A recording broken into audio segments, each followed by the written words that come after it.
What's up, y'all? It's your girl Sang. We are here for episode 5 of the Twitter Files. It's done. Barry went all through it. There's 46 tabs that we got to go through. So let's just jump straight into it so we can speed on by, because these be getting longer and longer now.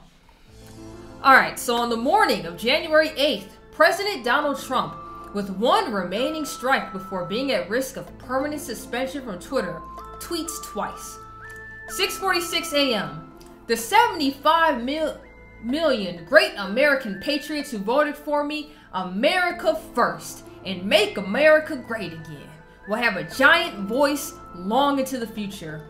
They will not be disrespected or treated unfairly in any way, shape, or form.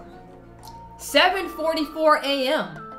To all of those who have asked, I will not be going to the inauguration on January 20th. That's it? That's all he tweeted? Why'd they get him out for that? For years, Twitter had resisted calls, both internal and external, to ban Trump on the grounds that blocking a world leader from the platform or removing their controversial tweets would hide important information that people should be able to see and debate. Our mission is to provide a forum that enables people to be informed and to engage their leaders directly, the company wrote in 2019. Twitter's aim was to protect the public's right to hear from their leaders and to hold them to account. So they also touched on this in the last episode. But after January 6th, as Matt Taibbi and Schellenberger, MD, have documented, pressure grew, both inside and outside of Twitter, to ban Trump. There were dissenters inside Twitter. Maybe because I am from China, said one employee on January 7th, I deeply understand how censorship can destroy the public conversation. I understand this fear, but I also think it's important to understand that censorship by a government is very different than censorship of the government. The First Amendment in the US and similar legislation in other countries with similar concepts exist specifically to prevent the government from silencing the people. But he's also protected under that right to free speech, though. I respect that, but realistically, we impose a far stricter rules on effectively everyone else on the platform. We started labeling/restricting his tweets when they became a threat to democracy. It seemed like that was our red line. Yesterday, he clearly attempted to overthrow our democratic system of government and showed no signs of remorse. If this is not a clear reason to suspend him, again, as an unhinged ruler attempting to subvert the most powerful democracy in the world, I'm not sure what would be. Shrug. When did he try to overthrow the democratic system? Did we all watch the same videos from January 6th? Did we all see the same videos? Because this is wild. What videos did they watch? But voices like that one appear to have been a distinct minority within the company. Across Slack channels, many Twitter employees were upset that Trump hadn't been banned earlier. After January 6th, Twitter employees organized to demand their employer ban Trump. There's a lot of employee advocacy happening, said one Twitter employee. I am still struggling to understand the decision not to ban Trump altogether, given he is inciting people to violence that has led to people being killed. When? And I think we owe people an explanation externally. This is the elephant in the room. It feels like Twitter policy is engaged with someone acting in bad faith, and we won't acknowledge it. Do we have any belief that Trump will stop tweeting incitements to violence? If Alex Jones was shut down for "get your battle rifles," he's far exceeded that standard. I think a lot of employees must share these concerns. Is there any sort of channel or group where we can organize more action? There's a lot of employee advocacy happening both here and in Q2BA2MU, whatever that is. I understand he was our president, and that may have been the reason why we were hesitant to do it, but I think come January 20th, there is absolutely no excuse why his account shouldn't be suspended for good. I have friends with blank 1K followers that what? What do hold on, I want to see that. What do your friends do? We have to do the right thing and ban this account, said one staffer. It's pretty obvious he's going to try to thread the needle of incitement without violating the rules, said another. That last sentence, we have to do the right thing here and ban this account, they repeat it like 3 times. We don't have a good track record of acting on his account except in the clearest and most explicit of cases, and even then, In my opinion, extraordinary circumstances demand extraordinary leadership. It took 3 years, but I've lost faith. Actual votes. Donald Trump, Republican Party. 232, 46.9%. So instead of 75 million, it's 74,223,744. Second, this is pretty obvious. He's going to try to thread the needle of incitement while not violating the rules. In the early afternoon of January 8th, the Washington Post published an open letter signed by over 300 Twitter employees to CEO Jack Dorsey demanding Trump's ban. We must examine Twitter's complicity in what President-elect Biden has rightfully termed insurrection. But the Twitter staff assigned to evaluate tweets quickly concluded that Trump had not violated Twitter's policies. I think we'd have a hard time saying this is incitement, wrote one staffer. It's pretty clear he's saying the American patriots are the ones who voted for him and not the terrorists.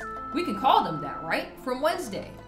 Another staffer agreed. Don't see the incitement angle here. I see Blank has pinged us to ask about incitement for the Donald J. Trump tweet and want to see if we can align. I don't see the incitement of fear. What PC could it be trying to incite fear about? And they say it 3 times. I don't know why.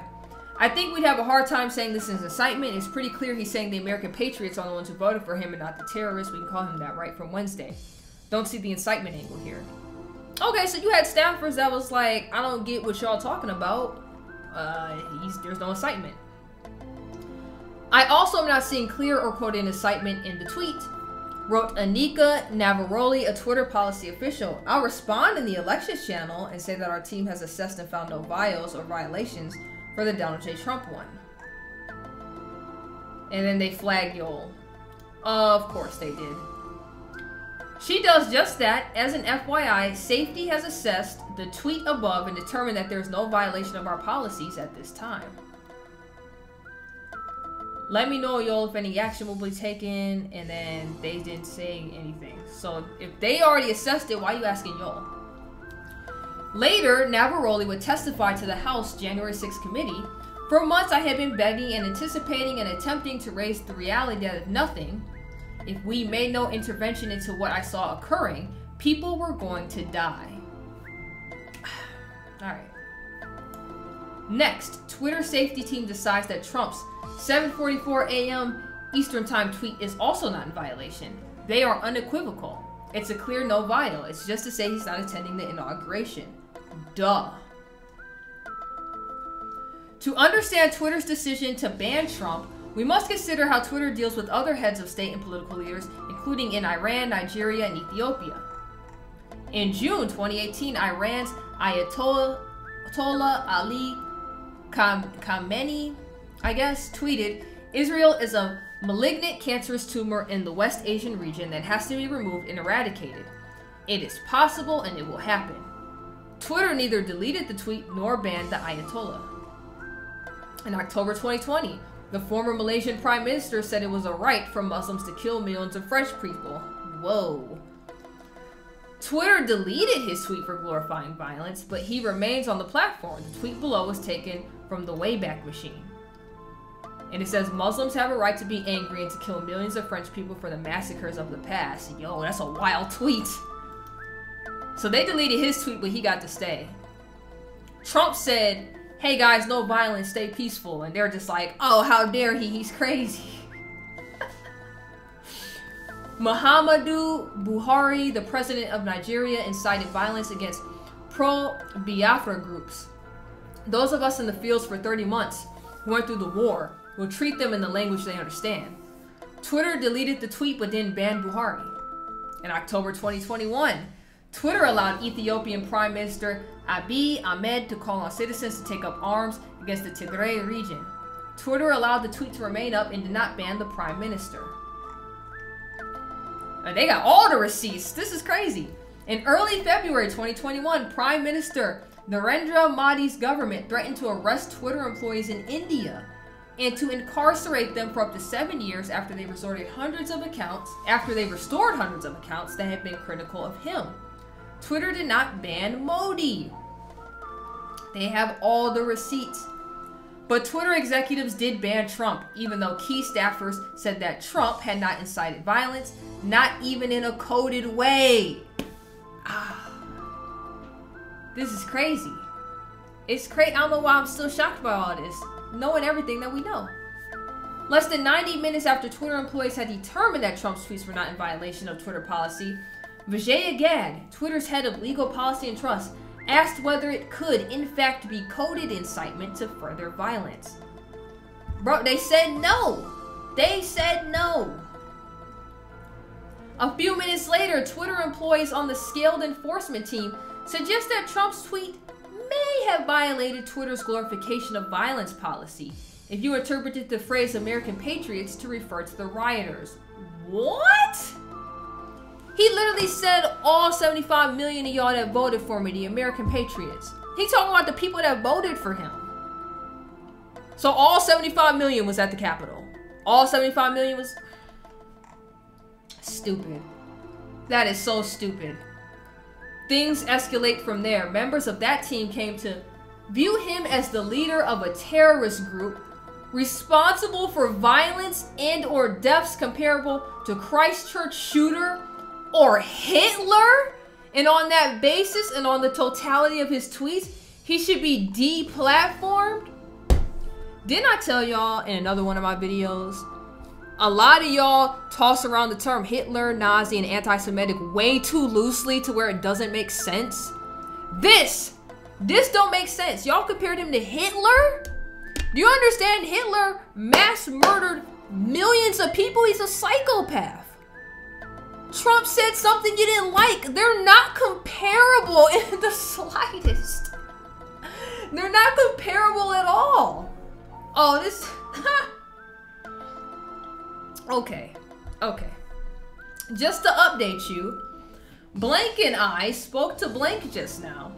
They understand our assessment of this individual tweet, but they now view him as the leader of a terrorist group responsible for violence/deaths comparable to Christchurch shooter or Hitler, and on that basis and on the totality of his tweets, he should be deplatformed. They will continue to push that argument with leadership, and we will see where it falls. Don't even make sense. It doesn't even make sense. When I tell y'all, I'm saving this for later, but when I tell y'all throw those two terms around so loosely. Cause what in episode 4 they was calling the people Nazis? Do y'all know what Nazis did? Goofy. 2 hours later, Twitter executives host a 30-minute all-staff meeting. Jack Dorsey and Vijaya Gadde answer staff questions as to why Trump wasn't banned yet, but they make some employees angrier. Multiple tweets, Twitter employees have quoted the banality of evil, suggesting that people implementing our policies are like Nazis following orders, relays Yoel Twakak. They just thrown it around. Yo, I am not sure who should hear this, but if you look at the conversation here, plenty of employees are not responding well to the 30-minute brief. I feel people want to feel heard and having someone with the right purview to reason with. And yet I am sure Jack and Vijaya are totally saturated. I wonder if we could mobilize people who are on the peripheral of decision making, but not all consumed to engage with internal discussions. Yeah, I've been keeping an eye on it. Candidly, not a lot of people who are close to decisions would feel safe engaging there. Multiple tweets have quoted the banality of evil, suggesting that people implementing our policies are like Nazis following orders, which, as someone responsible for our policies who had direct family members in Auschwitz, is not exactly an environment I want to wade into. People are angry and want to express themselves, but the way the conversation happens can close off meaningful engagement. Bruh. Dorsey requested simpler language to explain Trump's suspension. Roth wrote, "God help us, this makes me think he wants to share it publicly." If we get close to suspension and analysis of 8chan or Parler is part of the decision, any links to that content would be helpful for us with Trusted. If possible, I'd like those services to pay a price here. Yup, noted. Dell is rewriting the doc per request from Jack to make it simpler, which, God help us, makes me think he wants to share it publicly. 1 hour later, Twitter announces Trump's permanent suspension due to the risk of further incitement of violence. Many at Twitter were ecstatic. Look how happy these people are. Look at them. Oh, look at this. This feels like a piece of history. It is. Saw the message. Thank you, everyone. Thank you for your impactful work this week. Oh, we're gonna have a better time on Twitter now, because I don't have to see things I don't agree with. He reminds me so much of Hitler when he says things I don't like. So goofy. And congratulatory. Big props to whoever in Trust and Safety is sitting there whack-a-moling these Trump accounts. Can we get them one of these awesome cards I've heard about? Wow. Don Jr.'s account needs to be locked too. Wow, and the kid! Now they're going after the kid! Well, I guess not. I guess it's Donald Trump's kid, but his son. I guess that's a better word. If I say kid, somebody gonna be like, that's not a child. I know. I'm just saying they're going after his kid. By the next day, employees expressed eagerness to tackle medical misinformation as soon as possible. And that's how we got the COVID nonsense, right? If anybody said anything against COVID, they were like, oh no, misinformation. We're gonna ban you and we're gonna suppress you. Look at them. What Blank said, yes, we absolutely plan to do this in 2021, with the timeline being as soon as possible. COVID is one specific disease. Medical misinformation is a much broader category of harmful content. We've laid a lot of the groundwork for policy and product behavior through our work on COVID and the election. The Misinfo policy team in TNS, along with the folks in Health Experience, TWS, research, and other teams across the company, are now focused on getting to a place of improved maturity and how our policies are actualized. We'll have more to share on this soon. So y'all was worried about suppressing people's opinions, and if people didn't believe in the shot and the vaccine and the mask, suppressing that. But literal child pornography was running rampant on this site. Nobody cared. Porn was so easy to access on here.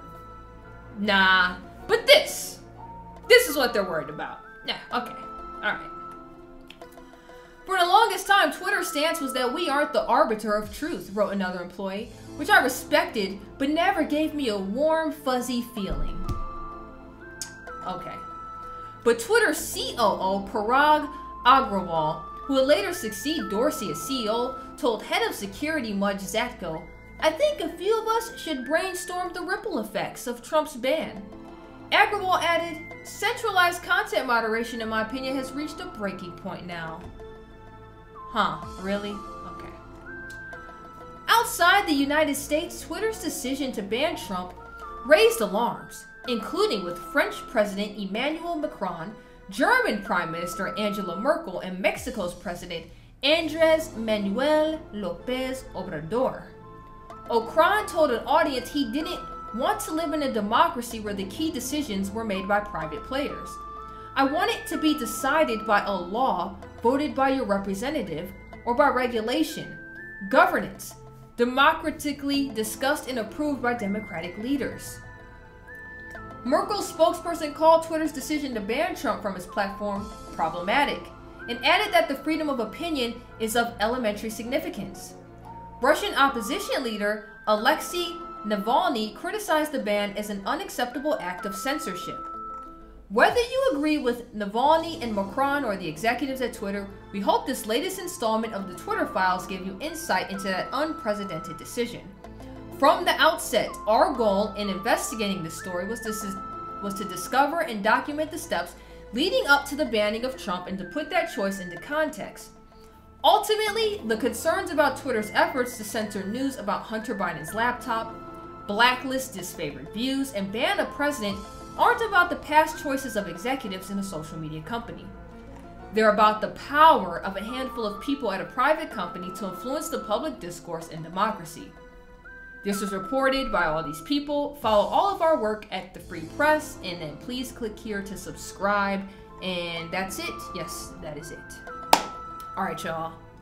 What do you think? We went through all episodes. 3, 4, 5, even 1, 2. There was like an update in between there. What do y'all think? Okay, what do y'all think about all of this? This is wild. This is wild. And of course, major media's not reporting this because they think it's a big old nothing burger. When in reality, it's calling all of them out too.